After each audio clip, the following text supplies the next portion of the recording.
Unpacking the HP DeskJet 2700 and DeskJet Plus 4100 printer series. Open the box and remove the documents.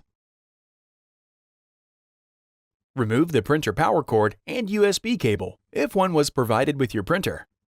Remove the black and tricolor setup ink cartridges. These cartridges are designed to initialize the printer and must be used during the hardware setup. Set the box on its side and remove the printer from the box. Remove the plastic from around the printer.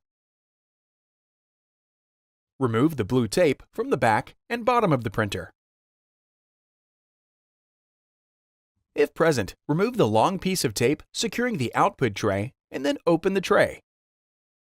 Pull the right piece of tape on the front of the printer to open the cartridge access door. Pull the left piece of tape to remove the cardboard restraint in the printer. Plug in the printer using the supplied power cord.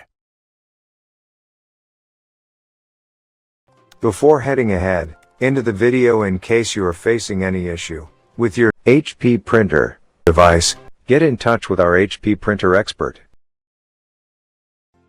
Thanks for watching, and don't forget to smash that like button and hit the subscribe button so that you don't miss any of our videos. And in the case face any problem, get in touch with the experts.